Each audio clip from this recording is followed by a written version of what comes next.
Sales में जब भी हम बात करते हैं, ज़्यादातर लोगों का ये मानना होता है कि सेल्स जो होते हैं वो मैनिपुलेशन होती है। सेल्स से बेस्ट प्रोफेशन मुझे लगता नहीं कोई है। आज अगर सेल्स बंद हो जाए मानो जी, तो पूरी दुनिया एक हिसाब से क्राइसिस में चली जाएगी, बंद हो जाएगी। हम जो खाना खाते हैं, हम कपड़े पहनते हैं, आज हम माइक लगा के बैठे हुए हैं, हमने शूट पहना हुआ है, आज लाइट लगी हुई है, तो कहीं ना कहीं किसी ने हमें सेल्स की है, हमें बेचा है और तब जाके आज इसको हम यूज कर रहे हैं। सेल्स इंडस्ट्री में सबसे बड़ी गलती क्या हो रही है? अगर आप किसी कस्टमर को उसकी नीड के हिसाब से प्रोडक्ट न देके आप ओवर प्रॉमिस करके अगर बेच रहे हो, तो ओवर प्रॉमिस करना ये कहीं ना कहीं थोड़ा सा एक अनएथिकल प्रैक्टिस है, इससे बचना चाहिए। क्या जहाँ लोग महीने का 10-12 लाख रुपए कर रहे थे, आप 50-50 लाख रुपए का बिजनेस कर रहे थे, 30 लाख 40 लाख रुपए आप कर रहे थे, तो वो 10-12 लाख रुपए कर रहे थे। उनके पास एक्चुअली इशू क्या था? कहते हैं सर, एटीट्यूड इज एवरीथिंग। अगर आप खुद को ही किसी लायक नहीं मान रहे हो, तो आप कैसे किसी से उम्मीद कर सकते हो कि आपको दुनिया किसी लायक मानेगी। तो मैंने एक चीज ऑब्जर्व की, सबसे पहले तो जो उनका माइंडसेट था ना, वो यही था कि शायद मुझसे कस्टमर लेगा ही नहीं। वो अपने आप को उस लायक कभी मानते ही नहीं थे। आप एक माइंडसेट लेके आओ कि मुझे इस इंडस्ट्री में अगर आना है तो मुझे अगले 6 महीने पहले तो टाइम देना है खुद को। 6 महीने आप समझ लो कि आपको पैसा नहीं आएगा या कम पैसा आएगा। तो 6 महीने का मुझे चेकलिस्ट बताइए, ताकि जो लोग उतर रहे हैं वो समझ सके कि मुझे क्या क्या चीज़ों के ऊपर फोकस करना है। सबसे पहला जो महीना आता है वो अपने ऊपर, अपने माइंडसेट के ऊपर काम करने से आता है, जो आता है किताबों से, जो आता है ट्रेनिंग से। सेकंड जो फेज आता है वो आता है अपनी स्किल्स के ऊपर काम करना। उसके बाद जो चौथी स्किल है जिसके ऊपर आपको काम करना चाहिए सेल्स की फील्ड के अंदर आके, वो ये है कि व्यक्ति को लगता है कि मैं अगर जाऊंगा तो सामने वाला मना कर देगा लेने से, मुझसे तो लेगा ही नहीं। आपका एक्सपीरियंस क्या कहता है, इस फियर ऑफ रिजेक्शन को कैसे दूर किया जाए? कोई ऐसा कोच नहीं है जो 100 लोगों से बात करे और 100 को बेच दे। अगर वैसा बोल रहा है कि मेरा तो 100 आउट ऑफ 100 है, तो वो झूठ बोल रहा है। अच्छा, सेल्स की मुझे आप एक ऐसी सच्चाई बताइए जो बहुत ब्रूटल है लेकिन किसी ट्रेनिंग या बुक में नहीं मिलती, वो आपने अपने एक्सपीरियंस से सीखी। एक फेज ऐसा आता है ना सेल्स में, जब आप ना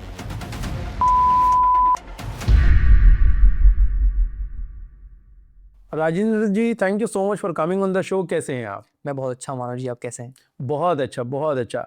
थैंक यू सो मच, आपने अपना कीमती समय निकाल के आप हमारे पास आए हैं। और मैं अपनी ऑडियंस को बताना चाहूँगा कि मिस्टर रावत एक सेल्स कोच है, स्पेशली अगर मैं कहूँ तो वीडियो सेल्स कोच है। इनकी एक्सपर्टीज़ वीडियो सेल्स में है।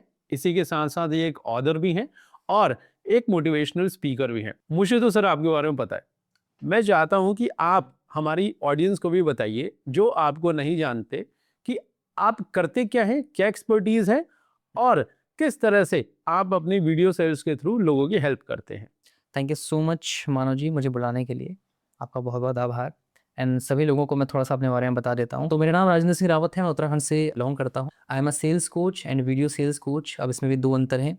हमने फील्ड में उतर के भी काम किया है और डेफिनेटली हमने वीडियोज़ के माध्यम से भी हमने सेल्स को जनरेट किया है। और साथ ही साथ एज़ अ ऑथर मैंने किताब भी लिखी है, संघर्ष से सफलता की ओर। मेरा 5 साल का अनुभव है सेल्स की इंडस्ट्री में और हमने बहुत तगड़ा और शानदार हमने बिज़नेस किया है। और साथ ही साथ मैं एक inspirational speaker and motivational speaker के तौर पर भी जाना जाता हूँ। मेरी जो जर्नी की शुरुआत हुई थी वो काफ़ी पुअर कंडीशन से हुई थी। हमारा गाँव में एक झोपड़ी का घर था, घास-फूस का, और काफ़ी गरीबी में हमारा जीवन बीता। 2012 में मेरे पिताजी की डेथ हो गई थी। मेरी फिर उसी के साथ-साथ उस साल मैं पढ़ाई में फ़ेल भी हो गया है स्कूल में, और सरकारी स्कूल में पढ़ा करता था। एंड देन उसके बाद फिर मैंने दोबारा पेपर दिए। उसके बाद फिर मैं 3rd डिवीज़न से पास हुआ। फिर मैंने एक होटल में वेटर का काम किया, जहाँ पर चाय सर्व करना, खाना बनाना, झाड़ू-पोछा करना, मैं वहाँ पर काम किया करता था। फिर मैंने फैक्ट्रीज़ में काम करना स्टार्ट किया। 5300 मेरी सैलरी हुआ करती थी 28 दिन अगर मैं जब काम में जाता था, और बीच में कभी छुट्टी मिलती थी, कभी नहीं मिलती थी। तो गाँव से होते हुए जंगल के रास्ते 12 किलोमीटर साइकिल चला के जाना, फिर वापस आना, ऐसा मैंने 5 साल तक किया। लेकिन उसके बाद मेरा एक मित्र है जिसकी बाइक की वर्कशॉप की शॉप है खुद की, तो एक दिन मैं वहाँ गया अपनी बाइक रिपेयर कराने के लिए। 2004 मॉडल की मैंने 15,000 रुपए की खरीदी थी, बड़ी मुश्किल से पैसे इकट्ठे करके। तो उसके बाद जब वहाँ गया तो उन्होंने मुझसे पूछा, "राजेंद्र जी, आप क्या कर रहे हो इस वक़्त?" तो उन्होंने कहा, "यार राजेंद्र भाई, क्या कर रहे हो इस वक़्त? आपका यूट्यूब चैनल कैसे चल रहा है? पैसे-वैसे आ रहे नहीं आ रहे?" मैंने कहा, "पैसे तो नहीं आ रहे यार वहाँ से, और काफ़ी हालत ख़राब है।" उन्होंने कहा, "मेरे भाई ने ना पार्ट टाइम जॉब करके 15,000 रुपए कमाए हैं, क्या आप करना चाहोगे?" हुँ, हुँ। अब 5300 रुपीज़ सैलरी और वहाँ से सीधे 15,000 रुपए पार्ट टाइम में। अब थोड़ा-सा मेरे दिमाग के तोते उड़े। मैंने कहा, "ये कैसा काम है, बताओ मुझे भी, क्या मैं कर सकता हूँ, नहीं कर सकता हूँ?" ना, ठीक है, भाई को कॉल करता हूँ। भाई साहब को उन्होंने कॉल लगाई। उनके भाई साहब ब्लैक कलर के जूते, ब्लैक कलर की पैंट, व्हाइट कलर की शर्ट, बढ़िया परफ्यूम-वर्फ्यूम लगा के, बाल-वाल बना के, हाथ में एक बैग लेके ब्लैक कलर का वो पहुँचे, और वहीं वर्कशॉप में। तो मुझे लगा ये शायद कुछ इंटरव्यू होने वाला है, तो मैं घबरा गया क्योंकि मेरी पढ़ाई उतनी अच्छी थी नहीं। तो मैंने पूछा आपका नाम क्या है, उन्हें नाम बताया उन्हें, फिर कहाँ रहते हो, क्या रहते हो, तो अभी आप क्या कर रहे हो, मैंने कहा जी यूट्यूब में कर रहा हूँ, कुछ हो नहीं रहा। तो उसके बाद उन्होंने मुझे अपनी पूरी प्रेजेंटेशन दी और मुझे प्रेजेंटेशन देने के बाद समझ में आया वो नेटवर्क मार्केटिंग के बारे में बात कर रहे थे। ओके। देन उसके बाद फिर मैंने उनसे पूछा कि क्या स्कोप है इसमें, क्या कमाई है, नहीं है, आपने कमाई है, आपके भाई साहब ने मुझे बताया। तो उन्होंने मुझे, जो उस कंपनी के फाउंडर थे और उस कंपनी के अचीवर थे, उन्होंने मुझे लिस्ट भेजी, सेमिनार इवेंट। तो मैं थोड़ा सा, मैंने कहा ये कौन सी इंडस्ट्री आ गई है, स्टेज में चढ़ के बोल रहे लोग और अचीवमेंट बता रहे, मैंने कार ले ली, ये कर लिया, वो कर लिया। अब मैं बड़ा ही मोटिवेट हो गया, घर आके मैंने माताजी को बताया। माताजी ने कहा ऑलरेडी, क्योंकि हमारे ऊपर कर्ज था काफ़ी, क्योंकि माताजी आग से झुलस चुकी थी और हमारे पिताजी थे नहीं, तो कर्ज हमारे ऊपर 3.5 लाख से ज़्यादा का हो चुका था और 5,000 रुपये की सैलरी थी। मैं काम कर नहीं रहा था, सब कुछ कंपनी छोड़ चुका था, कॉमेडी वीडियोज़ बना रहा था, कुछ हो नहीं रहा था। देन मैंने कहा मैं ऐसे करूँगा, मैंने कर्ज लेके उस जर्नी शुरुआत की, उस कंपनी में प्रोडक्ट खरीदे, जूते और बढ़िया पैंट और बढ़िया वाइट कलर की शर्ट खरीदी। फिर मैं घर-घर जाके अपने जानने वालों के पास जाके मैं प्रेजेंटेशन दिया करता था। मैंने लगभग 1 साल तक किया, जब तक कोरोना नहीं आया था। कोरोना आया, सब कुछ बंद हो गया, कहीं आना-जाना बंद हो गया, हम घर जाके प्रेजेंटेशन दे नहीं सकते थे। जब कोरोना आया था उस बीच में मैं बहुत सारी चीज़ें अपने अंदर इम्प्रोवाइज़ कर चुका था, जैसे presentation skills, public speaking skills. मैं बोल नहीं पाता था लोगों के सामने, घर जाके बोलने लग गया और खूब मेहनत करना, प्रेजेंटेशन बनाना, प्रैक्टिस करना, वो मैं रम चुका था उसमें। बट उसके बाद फिर वही कहानी, पैसे आए नहीं, क्योंकि नेटवर्क मार्केटिंग के अंदर आपको बहुत लंबा फेज़ देखना होता है, बहुत सारी चीज़ें होती हैं उसमें, टीम बिल्डिंग सारी चीज़ें होती हैं। तो 2020 के अंदर एक फ्रेंचाइज़ी मॉडल आया और फ्रेंचाइज़ी मॉडल के अंदर मैंने हमारे ही जो है इंडिया की वो कंपनी है और काफ़ी अच्छे कोच हैं वो, और उनके साथ मैंने अपनी जर्नी शुरू की और 25,000 रुपये मैंने एज़ अ डाउन पेमेंट दिए। उसके बाद फिर मैंने कुछ अपने लिए रूम की व्यवस्था की, फिर वहाँ मैं गया और वहाँ से मैंने काम करना स्टार्ट किया और वहाँ से मेरी ज़िंदगी में टर्निंग पॉइंट साबित होना स्टार्ट हुआ मेरी लाइफ़ का। जनरली क्या होता है, अभी हम आपको देख रहे हैं एज अ सेल्स कोच। हुँ, सेल्स कोच की जब भी हम बात करते हैं हुँ। तो वहां पे हम देखते हैं कि आज की जनरेशन, आज के टाइम में कहीं भी आप सेल्स कोच की बात करें, या तो उनके बाल सफेद हो चुके होते हैं, या तो वो एटलीस्ट 50 साल 40 साल की एज के होते हैं, हुँ। But you are looking so young. तो आप अपने आप को इतने यंग एज में सेल्स कोच बोल रहे हैं, हुँ। एज ए आप इंट्रोड्यूस कर रहे हैं अपने आप को एज अ सेल्स कोच। सो आपको क्या लगता है, आपके पास ऐसी कौन सी क्वालिटीज है हुँ। जो उन लोगों के पास है और आप इतनी कम एज में अचीव कर चुके हैं? सबसे पहले सर देखिए, जो आपने कहा कि जो भी सेल्स कोच होते हैं उनकी उम्र काफ़ी होती है, काफ़ी बाल सफ़ेद हो चुके होते हैं, और बिल्कुल सही बात है और मैं बिल्कुल इस चीज़ को डिनाई नहीं करूँगा। सबका अपना-अपना एक्सपीरियंस होता है। कुछ लोग बहुत लेट स्टार्ट करते हैं, कुछ लोग जल्दी स्टार्ट कर लेते हैं और देन मेरे पास स्पेशल तो मैं कहूँगा कि ऐसा कुछ भी नहीं है जो और लोगों के पास नहीं है एक्सपीरियंस में, क्योंकि और जो सेल्स कोच हैं सबने सेल्स की है और सेल्स का फील्ड मेरा भी रहा है। देन मुझे रियलाइज़ हुआ जब मैं सेल्स में आया और मैंने सेल्स करनी स्टार्ट की, तो मैं जिस स्पीड से बढ़ रहा था, उस स्पीड से जो पुराने लोग थे और जो काम कर रहे थे, जिन्होंने उसकी पढ़ाई की थी और जो काफ़ी लंबे समय से उस प्रोफ़ेशन में बने हुए थे, वो उस स्पीड से नहीं बढ़ रहे थे। अगर मेरा रेवेन्यू 1 महीने का फॉर एग्ज़ाम्पल अगर 50 लाख है, तो उनका 10 लाख है, 12 लाख है, और वो भी बहुत मेहनत के बाद, और वो भी वो जो है प्रॉफ़िटेबल नहीं थे। क्योंकि एडवर्टाइज़मेंट में उनका बहुत बड़ा पार्ट जा रहा था और मैं एडवर्टाइज़मेंट कम करने के साथ-साथ मैं हाइली प्रॉफ़िटेबल था और बहुत तेज़ी के साथ हम सेल्स जनरेट कर रहे थे और मार्केट के अंदर हम अपना खुद का एक, कहने का मतलब है, एक जो गैप था हमारा या फिर जो गैप भरना होता है उसको हम फ़िल कर रहे थे और बहुत तेज़ी के साथ हम आगे बढ़ रहे थे। तो इस बीच में मैंने देखा कि बहुत सारे लोग मुझसे सीखना चाहते थे कि आप कैसे कर रहे हो? कुछ तो ऐसा आपके पास सीक्रेट रेसिपी है जो शायद हमें नहीं पता है। मुझे लगता है कि मैंने जो जल्द अपनी जर्नी स्टार्ट की है और 5 साल का एक्सपीरियंस लेने के बाद ही मैंने अपनी एज़ अ सेल्स कोच की जर्नी स्टार्ट कर दी है।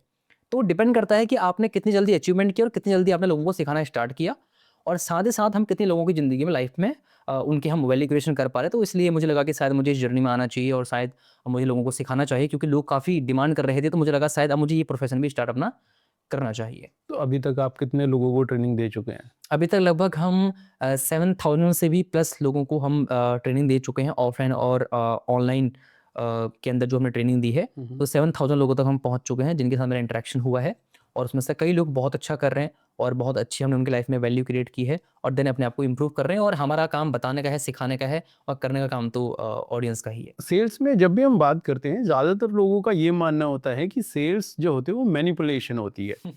तो आप मुझे बताइए कि ये ऐसा क्यों है? आप जब अगर किसी को कोच करेंगे, वो अगर व्यक्ति आपसे कहता है कि जहां भी जाएंगे सेल्स में हम मैनिपुलेशन ही देखते हैं, तो क्या एक्चुअली सेल्स मैनिपुलेशन है या नहीं है? देखिए सर, मैनिपुलेशन जो भी लोग बोलते हैं कि मैनिपुलेट किया जाता है, लोगों को गुमराह किया जाता है, ये शायद आप हाँ समझ हाँ, रहे हैं। बिल्कुल बिल्कुल बिल्कुल। तो जितने भी लोग आज ये बोलते हैं कि मैनिपुलेशन हो गया, तो कहीं ना कहीं कभी उनके साथ हुआ है, क्योंकि बिना एक्सपीरियंस के तो बोल ही नहीं सकते। कभी उनके साथ किसी ने चीट किया है, तब उन्हें पता है कि हाँ ये चीटिंग भी हो रही है मार्केट के अंदर। अदरवाइज सेल्स से बेस्ट प्रोफेशन मुझे लगता नहीं कोई है। आज अगर सेल्स बंद हो जाए मानो जी, तो पूरी दुनिया एक हिसाब से क्राइसिस में चली जाएगी, बंद हो जाएगी। हम जो खाना खाते हैं, हम कपड़े पहनते हैं, आज हम माइक लगा के बैठे हुए हैं, हमने शूट पहना हुआ है, आज लाइट लगी हुई है, आज ये दीवार में पेंटिंग्स लगी हुई हैं, ये सारी चीज़ें लगी हुई है। तो कहीं ना कहीं किसी ने हमें सेल्स की है, हमें बेचा है, और तब जाके आज इसको हम यूज़ कर रहे हैं।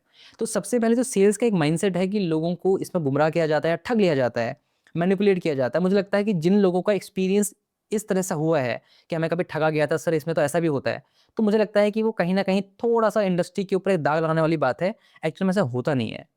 कुछ लोग करते हैं, सारे लोग नहीं करते। बहुत सारे लोग अच्छा करते हैं, बहुत सारे लोग बुरा करते हैं, और ये रेशियो तो हमेशा रहेगा मार्केट के अंदर। कुछ लोग झूठ बोल के सेल करेंगे, कुछ लोग सच बोल के सेल करेंगे। बट मैनिपुलेशन मुझे लगता है कि तभी होता है जब या तो आपके पास जानकारी नहीं होती, आपको पता नहीं होता कि मैं इस प्रोडक्ट को ले रहा हूँ तो ये मेरे लिए है भी कि नहीं है। एक सेल्समैन ने आपको बता दिया कि सर ये प्रोडक्ट आपके लिए इस तरह से काम करने वाला है, तो एग्जैक्टली क्या उस प्रोडक्ट में आपके लिए वो स्पेसिफिकेशन है जो आप चाह रहे हो? क्या आपने उसके अंदर वो चीज़ देखी है कि हाँ, मेरे ये काम की चीज़ है तो ही मैं इसे लूँगा?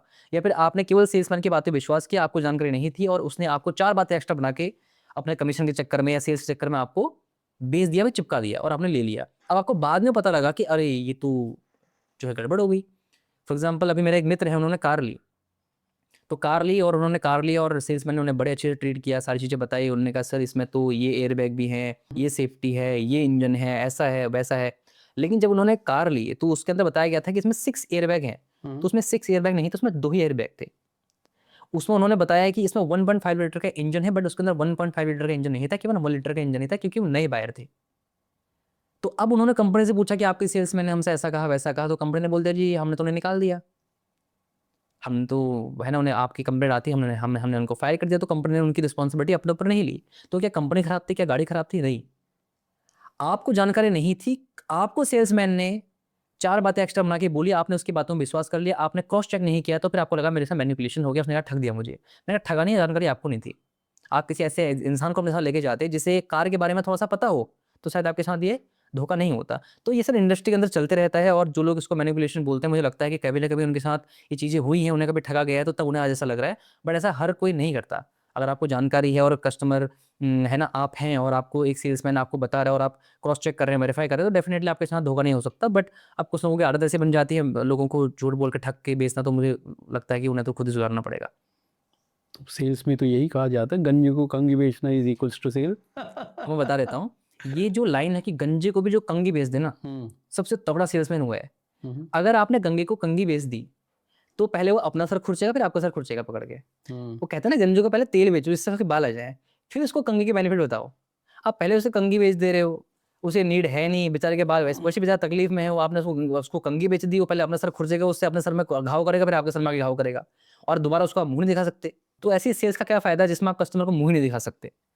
तो आपके हिसाब से आज की डेट में सेल्स इंडस्ट्री में सबसे बड़ी गलती क्या हो रही है, जो हर इंडस्ट्री सेल्स की, चाहे आप कोई भी इंडस्ट्री ले लीजिए, वो हर इंडस्ट्री में उस प्रोडक्ट में या उस सर्विसेज में सेल्स पर्सन वो गलती कर रहे हैं, या वो कमी आपको देखने को मिल रही है? सर देखिए, सेल्स बहुत सारे तरह की होती हैं, अलग-अलग बिज़नेसेस हैं। कोई गारमेंट्स का करता है ना? किसी ग्रोसरी की शॉप है, कोई अपना प्रोडक्ट बेच रहा है, कोई सर्विसेज बेच रहा है। तो सेल्स कई तरह की हैं, और इसमें सबसे जो बड़ी आपने कहा कि एक ऐसी कॉमन मिस्टेक या फिर कॉमन गलती सेल्समैन या फिर कंपनी के द्वारा क्या की जाती है, जो हर हर इंडस्ट्री में कॉमन है। हर इंडस्ट्री में कॉमन है, वो यही है कि आपने जैसे कहा कि गंजे को कंघी बेचना। आप किसी कस्टमर को अगर सिर्फ़ ये सोच के बेच रहे हो, मुझे तो बेचना है, अब इसको अगर मैं 4 बातें एक्स्ट्रा बोल भी दूँगा तो क्या ही हो जाएगा? क्योंकि आप एक बड़ी कंपनी है या फिर आपका खुद का एक नाम है, और आपने कस्टमर को 4 बातें एक्स्ट्रा करके अगर बेच भी दिया, आपको लग रहा है कस्टमर ठीक है, बाद में इसको हम मना लेंगे।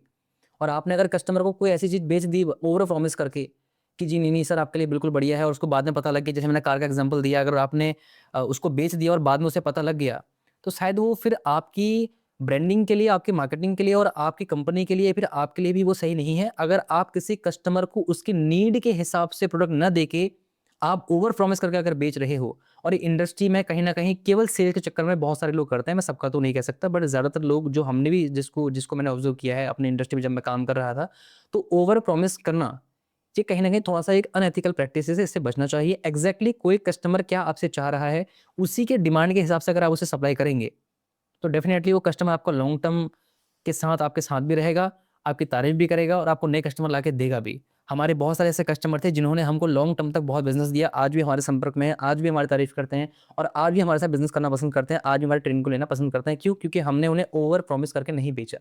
तो मुझे लगता है कि आप किसी भी इंडस्ट्री में चले जाएं, अगर आप किसी को भी ओवर प्रॉमिस करके बेच रहे हैं, अगर उसकी काम की चीज़ नहीं है, तो आज नहीं तो कल उसे पता लग जाएगा। फिर वही बात आ गई, फिर आप वो अपना सर खुरचेगा, फिर आपका सर आगे खुरचेगा। तो ये गलती ना करें, अनएथिकल प्रैक्टिसेस ना करें और साथ में कस्टमर का भरोसा आप जीतें, तो लॉन्ग टर्म में आपके लिए बहुत बेनिफिट वाला काम हो जाएगा। आप सर ऊँचा करके मार्केट के अंदर घूम सकते हैं। तो अगर मान लीजिए आपने अभी हम लॉन्ग टर्म बेनिफिट्स की बात कर रहे हैं, वो सेल्स पर्सन जिसका रोजी रोटी ही सेल्स के ऊपर डिपेंड कर रहा है, वो करंट में सर्वाइव कैसे करेगा फिर?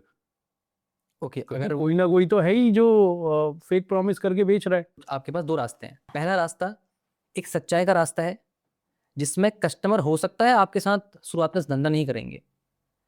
शुरुआत में आपके साथ ज़्यादा परचेस नहीं करेंगे क्योंकि आप उन्हें सच बता रहे हो, आप उन्हें ओवर प्रॉमिस नहीं कर रहे हो। दूसरा रास्ता है कि आपने कस्टमर को 4 बातें एक्स्ट्रा बोल दी, आपका कमीशन आ गया, आपकी सेल्स आ गई, आपका रेवेन्यू दिख गया। लेकिन क्या एक्चुअल में दिल से, अगर उस इंसान से पूछा जाए, उस सेल्समैन से पूछा जाए, क्या दिल से तुमने एक एक्चुअल में सेल्स की है या फिर आपने मिस सेल की है? अंदर तो वो जानता है ना, हमारे आत्मा को सब पता होता है। उसे ये भी पता है कि मैंने आज उसको ओवर प्रॉमिस करके बेच दिया, आज नहीं तो कल वो बबल फटेगा और उसे पता लग जाएगा कि इसने मेरे साथ कहीं न कहीं ज्यादती की है या फिर उसने गलत तरीके से मुझे सेल कर दी है। कम खा लेना, कम लगा लेना, लेकिन कभी भी किसी का भरोसा गलत तरीके से मत जीतना। आप कम पैसे कमा के भी खुश रह सकते हो, अगर आपने सच्चाई के साथ किसी काम को किया है। आप करोड़ों रुपए भी कमा लोगे ना अगर अनएथिकल तरीके से, वो पैसा सर कभी भी कहते हैं ना कि वो आपको भविष्य में खुशी नहीं देगा, वो आपके दुःख का कारण बन जाएगा। तो अगर किसी की रोज़ी-रोटी मैं मानता हूँ कि सेल्समैन इतना भी कम नहीं कमाता कि वो 2 वक़्त का ढंग से खाना ना खा पाए। अब आपके पास कुछ है ही नहीं खाने के लिए, अब सर वो उतनी गंदी स्थिति तो मेरे ख़्याल से किसी की होती रही है। आज के समय में, इस एरा के अंदर सरकार इतना सबको दे रही है, राशन बाँट रही है, सारी चीज़ें कर रही है, तो इतनी गंदी स्थिति किसी की नहीं आती है। लेकिन हाँ, अगर आप वही है सिर्फ़ फिर, या तो आप रॉन्ग प्रैक्टिस करके बेच लो या आप सही प्रैक्टिस करके बेच लो और एक टाइम बाद आपको समझ में आ जाएगा कि मैंने कुछ तो गलत किया मार्केट के अंदर और हो सकता है फिर कभी कोई भरोसा आपके ऊपर करे भी ना, अगर वो बबल फटा दो। कई कंपनी देखी ना आपने कि ओवर प्रॉमिस करके चीज़ों को बेच दिया। जैसे ओला के ऊपर कई बार ये दाग लगते हैं, दाग लगे हैं कि उनका जो इलेक्ट्रिक स्कूटर है उसमें आग लग जाती है, सर्विस अच्छी नहीं होती है। पहली स्टार्टिंग में तो वो समस्या को पकड़ा नहीं, बेचते गए। लेकिन जब कस्टमर ने शोरूम आके हंगामा करना स्टार्ट किया, आप डिजिटल वर्ल्ड के अंदर रह रहे हो, हर जगह कैमरे लगे हुए हैं, आपकी वीडियोज़ बन रही है, आपके बारे में गलत रिव्यू लिखे जा रहे हैं, आपकी पोस्ट में गलत कमेंट किए जा रहे हैं और आप कस्टमर को सर फिर जीत नहीं पाओगे आप। एक बार कस्टमर का भरोसा गया तो गया, आपने आर-एन-डी ढंग से की नहीं, आपने कस्टमर को गलत तरीके से माल बेच दिया और फिर आप केवल कमीशन के चक्कर में किसी को बेच रहे हो, आज नहीं तो कल कस्टमर को पता लग जाएगा, फिर वो आके शोरूम में आके आपके ऑफ़िस के अंदर आके हंगामा करेगा। तो इससे अच्छा तो ये है कि आप उसको 4 बातें सही बोल दो, कम कस्टमर आएँगे लेकिन अच्छे कस्टमर तो हैं, ताकि उनको बाद में आप क्रॉस सेल भी कर पाओ। अब आपने ऐसा काम कर दिया कि उसको आप मुँह दिखाने लायक नहीं हो, तो फिर आप क्या ही बेचोगे उसे? सेल्स में जो लोगों को इश्यूज उनके सामने आते हैं, तो प्रॉब्लम एक्चुअली है कहाँ? साइकोलॉजी इशू है, माइंडसेट इशू है? क्योंकि आपने भी मुझे बताया कि आप फ्रेंचाइजी बिजनेस में थे। आपने बहुत अच्छा बिजनेस किया जहाँ लोग महीने का 10-12 लाख रुपए कर रहे थे, आप 50-50 लाख रुपए का बिजनेस कर रहे 30 थे। लाख 40 लाख हम 30 कर लाख देते थे। 40 लाख रुपए आप कर रहे थे, तो वो 10-10 12-12 लाख रुपए कर रहे थे, जबकि वो काफ़ी समय से इस बिजनेस में थे। तो वहाँ आपने, जब लोग आपके पास आते थे कि आप मुझे बताइए कि हम कैसे अपनी सेल्स को बढ़ाएं, तो आपने क्या जज किया उनके पास जो ऑलरेडी कम बिजनेस कर रहे थे? उनके पास एक्चुअली इशू क्या था? माइंडसेट का इशू था, साइकोलॉजी इशू था, या उनको एक्चुअली सेल करना ही नहीं आता था या सेल बढ़ाना नहीं आता था? प्रॉब्लम कहाँ आ रही थी? देखिए सर, मैं जिस इंडस्ट्री में था वो सर्विस इंडस्ट्री थी, जहाँ पर लोगों के बिज़नेसेस को बढ़ाने के बारे में, अर्निंग्स के बारे में लोगों को बताया जाता था। और जब मैंने अच्छा काम करना स्टार्ट किया, तो उसके बाद मेरे पास जब हमारे ही सेल्स के लोग आते थे और जो हमारे इंडस्ट्री में थे और अदर इंडस्ट्री के लोग भी थे जब आते थे मेरे पास कि राउत जी आप कैसे कर रहे हो? मतलब हमसे तो नहीं हो पा रहा, हम सेल नहीं कर पा रहे हैं और हमें ये डर है कि कस्टमर मना ना कर दे, कस्टमर हमसे लेगा कि नहीं लेगा, हम कस्टमर को बताते हैं बट वो लेता नहीं है, सोच के बताऊँगा कहता है। तो मैंने एक चीज़ ऑब्ज़र्व की, सबसे पहले तो जो उनका माइंडसेट था ना, वो यही था कि शायद मुझसे कस्टमर लेगा ही नहीं। वो अपने आप को उस लायक कभी मानते ही नहीं थे। कहते हैं सर एटीट्यूड इज़ एवरीथिंग। अगर आप खुद को ही किसी लायक नहीं मान रहे हो तो आप कैसे किसी से उम्मीद कर सकते हो कि आपको दुनिया किसी लायक मानेगी। सही बात। तो मैंने जो सबसे बड़ी प्रॉब्लम जो देखी है सेल्स पर्सन के अंदर, सबसे बड़ी प्रॉब्लम उसकी यही है कि उसके फंडामेंटल क्लियर नहीं होते सेल्स को लेके कि मुझे ये करना भी है कि नहीं करना है। अगर वो किसी इंडस्ट्री में आ रहा है और कह रहा है कि मुझे सेल्स करनी है और मैं सेल्स करना चाहता हूँ, तो मैं इससे एक ही सवाल पूछता था कि एग्जैक्टली क्या आप यही करना चाह रहे हो, आपके मन में प्लान बी भी है? क्योंकि अगर आपके मन में प्लान बी है और आप इसको नहीं करना चाह रहे हो, केवल पार्ट टाइम में आए हो कि देखते हैं क्या होता है इसमें, आपको 4 कस्टमर मना कर देंगे, आप भाग जाओगे। तो सर सेल्स की इंडस्ट्री में स्टार्टिंग के जो 6 महीने होते हैं ना, उसमें सबसे बड़ी महाभारत होती है। कस्टमर आपको मना करेंगे, कस्टमर आपसे लेंगे नहीं। क्योंकि आपकी कम्युनिकेशन अच्छी नहीं होगी, आपकी कन्विंसिंग पावर अच्छी नहीं होगी, आपकी कम्युनिकेशन है ना कहीं न कहीं लैग करेगी। आप कस्टमर के साथ किस तरह से व्यवहार किया जाता है, एसओपीज़ क्या होते हैं, कस्टमर की नीड कैसे हम नीड को जानेंगे, वो उसको पता नहीं होता। उसकी पर्सनैलिटी अच्छी नहीं होती, है ना? ना तो उसे ड्रेस कोड के बारे में पता होता है, ना उसे ओवरऑल अपनी पर्सनैलिटी के बारे में पता होता है, वो कैसे भी काम कर रहा होता है। आप एक माइंडसेट लेके आओ कि मुझे इस इंडस्ट्री में अगर आना है, तो मुझे अगले 6 महीने पहले तो टाइम देना है खुद को। 6 महीने आप समझ लो कि आपको पैसा नहीं आएगा या कम पैसा आएगा। आपको 6 महीने अपने सीखने में लगाने हैं। तो मुझे एक बात बताइए, वो 6 महीने का मुझे चेकलिस्ट बताइए। जो व्यक्ति, कोई पर्सन गाँव से ये पॉडकास्ट देख रहा है, अगर वो चाहता है कि मैं भी सेल्स में अपना करियर बनाऊँ, तो क्योंकि देखिए ज़्यादा पढ़ा लिखा वो है नहीं, अब तो उसे कोई अच्छी जॉब तो मिलेगी नहीं, ठीक है? बिल्कुल। हाँ, लेकिन सेल्स एक ऐसी चीज़ है, अगर वो किसी भी कंपनी में जाके कहता है मैं बेचूँगा आपका प्रोडक्ट, जो बेचूँगा उसके बेसिस पे मुझे पैसा चाहिए, वरना मैं पैसा नहीं लूँगा, तो कोई कंपनी मना नहीं करती इस तरह से। डेफिनिट वो अपने ऊपर 6 महीना देना चाहता है कि वो पहले महीने ये करे, दूसरे महीने ये, तीसरे महीने ये, चौथे महीने ये और 6 महीने ये। तो बिल्कुल। 6 महीने में क्या-क्या क्वालिटीज़ अपने अंदर लेके आए, जिससे कि वो मास्टर बन सके या वो पहला कदम आगे बढ़ा सके सेल्स में। बिल्कुल। जो भी इंसान कम पढ़ा लिखा है, हुँ। वो सेल्स की किसी भी इंडस्ट्री में आना चाहता है। अब सर हर इंडस्ट्री के अंदर, हर काम के अंदर बेचने का तरीका बिल्कुल अलग है। अगर इनको पॉडकास्ट के अपने सर्विस बेचनी है तो इनकी पिचिंग बिल्कुल अलग होगी। इनका काम करने का तरीका बिल्कुल अलग होगा। किसी को गारमेंट्स के शॉप में काम करना है तो वहाँ पर बेचने का तरीका बिल्कुल अलग होगा। किसी को सर्विसेज़ बेचनी है तो वहाँ पर बेचने का तरीका बिल्कुल अलग होगा। लेकिन जिस भी वो इंडस्ट्री में आ रहा है, अगर उसके अंदर कुछ ऐसी क्वालिटीज़ जो मैं अभी बताने वाला हूँ, अगर वो नहीं होंगी, तो वो किसी भी इंडस्ट्री में फेल हो जाएगा। स्टार्टिंग का जो सबसे बड़ा फेस होता है, वो होता है माइंडसेट के ऊपर काम करना। सेल्स को लेकर आप क्या सोचते हो? जैसे हमारे आस-पास बोला जाता है ना कि बेचना मतलब लोगों को चिपकाना, बेचना मतलब लोग मना कर देते हैं, तू सेल्समैन बनेगा क्या? तू घर-घर जाके प्रोडक्ट बेचेगा क्या? तू लोगों को बताएगा क्या? तू लोगों की ना सुनेगा क्या? इसमें क्या तेरी कोई फिक्स इनकम है क्या? ऐसे बहुत सारे सवाल होते हैं। तो मैं जो ऐसे आपको बता रहा था, सेल्स से बड़ा पाक-शाप काम तो नहीं है, इस पूरे वर्ल्ड के अंदर। अगर आप किसी को कुछ बेच कर अगर उसकी हेल्प आप कर रहे हो, किसी को प्यास लगी आपने पानी पिला दिया, तो कहीं न कहीं वो उसकी हेल्प करना हो गया। तो सबसे पहला जो फ़ेज़ आता है, सबसे पहला जो महीना आता है, वो अपने ऊपर, अपने माइंडसेट के ऊपर काम करने से आता है, जो आता है किताबों से, जो आता है ट्रेनिंग से, जो आता है कोचेज़ की वीडियोज़ देखने से, जो आता है जिन लोगों ने सेल्स की है, उनके इंटरव्यू, पॉडकास्ट या फिर उनकी किताबें पढ़ने से आता है। क्यों? क्योंकि वो एक फ़ेज़ देख के आ चुके हैं और वहाँ से आप जो उनके बारे में या फिर सेल्स के बारे में सोचते हो, तो कहीं न कहीं वहाँ पर आपका जो माइंडसेट बनता है, वो अलग लेवल का बनता है कि हाँ, अगर इन लोगों ने किया है, तो मुझे भी करना चाहिए। अगर ये इतनी अच्छी बातें बोल रहे हैं, अगर ये इतनी अच्छी बातें बता रहे हैं, और इसमें इतना प्रॉफ़िट या फिर इतना हम पैसा कमा सकते हैं अपने मन मुताबिक। इंसेंटिव जैसे फॉर एग्ज़ाम्पल कहीं कोई काम करता है तो इंसेंटिव उसे मिलेगा, तो अच्छा खासा प्रॉफ़िट यहाँ से बना सकता है। तो सेल्स में आने से पहले उसे अपने माइंडसेट के ऊपर काम करना चाहिए, जैसे किताबें पढ़नी चाहिए, कोर्सेज़ देखने चाहिए, वीडियोज़ देखनी चाहिए, पॉडकास्ट देखनी चाहिए, जो मैंने किया था। ठीक है। इससे क्या होता है, हमारा एक बिलीफ सिस्टम मजबूत हो जाता है क्योंकि हमने आजू-बाजू लोगों को देख लिया कि हाँ, ये कर रहे हैं मतलब मैं भी कर लूँगा। ठीक। सेकंड जो फ़ेज़ आता है, वो आता है अपने स्किल्स के ऊपर काम करना। अब स्किल्स के अंदर क्या-क्या चीज़ें आती हैं, जो यूनिवर्सल हैं किसी भी सेल्स के फील्ड के अंदर, वो है आपकी कम्युनिकेशन स्किल्स। बिना बोले आप नहीं बेच सकते, ना आप किसी को समझा सकते हो, ना आप किसी को कन्विंस कर सकते हो। तो आपके कम्युनिकेशन स्किल्स का अच्छा होने का मतलब क्या है, कि जब आप कस्टमर से बात कर रहे हो, अरे वो सामने वाले को समझ में आ रहे हैं भी नहीं आ रहे हैं, वो बात कर रहा कहीं और की, आपने कुछ और ही बातें बोल दी। दूसरी स्किल आती है लिसनिंग। लिसनिंग की भी स्किल है ना बहुत बड़ी। जब कस्टमर सामने बोल रहा है तो आप क्या उसकी सुन रहे हो या फिर आप जी बस अब मेरे को बताना है अपने बारे में, कुछ भी हो जाए ना मैं अपने बारे में बताऊँगा। दूसरी वो होती है। तीसरी होता है आपका ड्रेसिंग सेंस, कि किसी भी फ़ील्ड के अंदर काम करने का या फिर किसी भी इंडस्ट्री के अंदर काम करने का मैंने बहुत सारे तरीके देखे हैं, बहुत सारे लोगों को मैंने देखा है कि वो अपना ड्रेस कोड फ़ॉलो नहीं करते। वो जिस प्रोफ़ेशन में है, अगर आप उस प्रोफ़ेशन के ड्रेस कोड को फ़ॉलो नहीं करते हो या फिर वो नहीं करते हैं, तो डेफ़िनिटली उनका जो कस्टमर का ट्रस्ट है उनके ऊपर कम हो जाता है। तो अब ड्रेस कोड किस तरह का होना चाहिए? जो भी आपके इंडस्ट्री में ड्रेस कोड फ़ॉलो किया जाता है, उस ड्रेस कोड को फ़ॉलो करना चाहिए। अच्छे साफ जूते होने चाहिए, ₹500 वाले मत खरीद लेना जिनसे बदबू आती हो।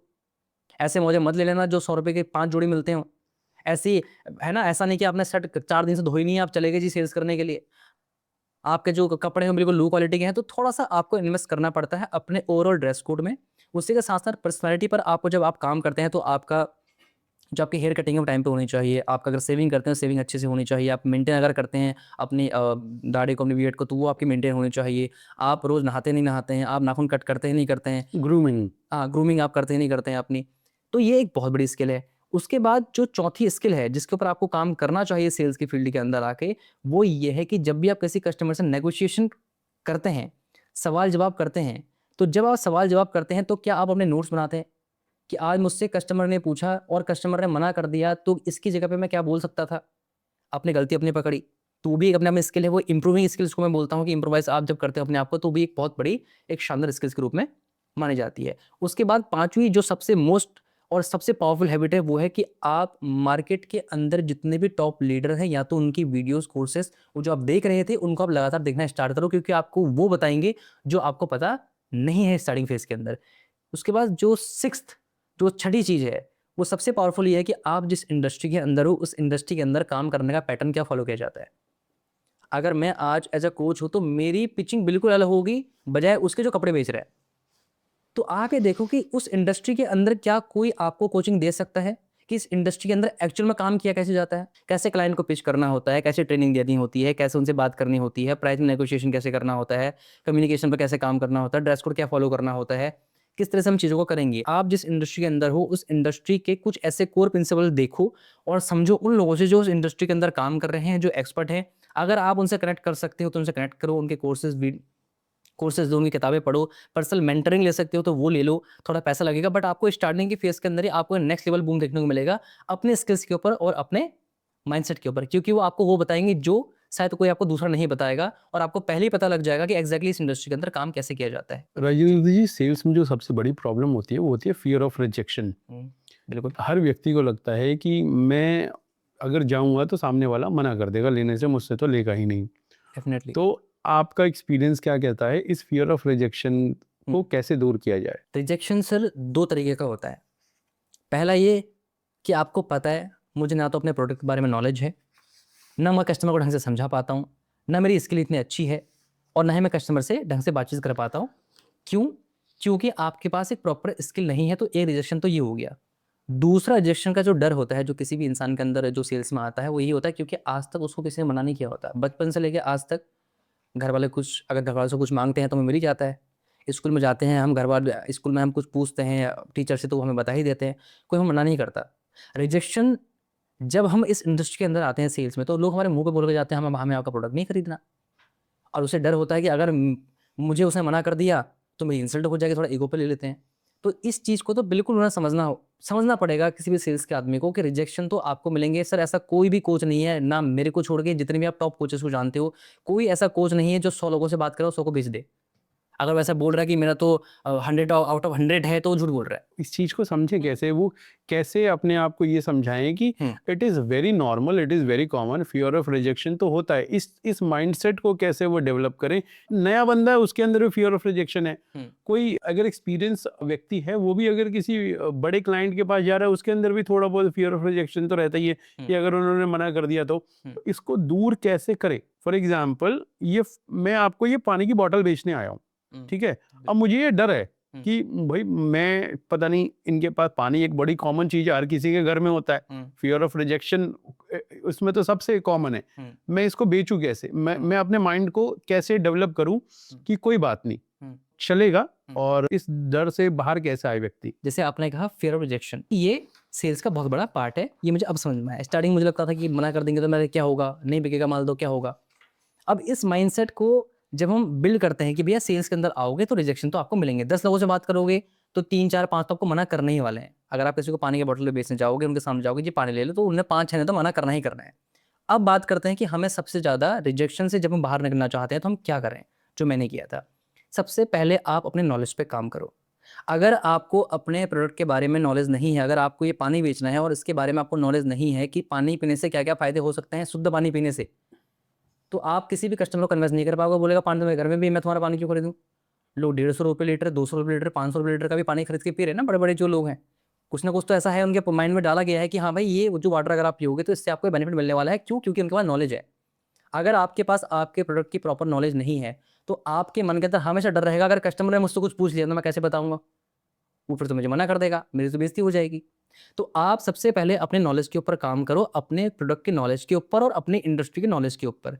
सेकंड चीज, आप काम करो अपने स्किल के ऊपर। अगर आप प्रॉपर किसी कस्टमर को बता नहीं पा रहे हो, कम्युनिकेट नहीं कर पा रहे हो, आप है ना डर रहे हो, घबराए हुए हो, आपका ड्रेसिंग सेंस अच्छा नहीं है, आप ना उससे कन्विंस कर पा रहे हो, ना उससे बात कर पा रहे हो, और ना ही आप उसको कहीं न कहीं अपने प्रोडक्ट के बारे में डीपली बता पा रहे हो, उसने 4 क्वेश्चन पूछे तो आपको लगा कि अब मैं क्या ही बोलूँ, आप काँपने लग गए।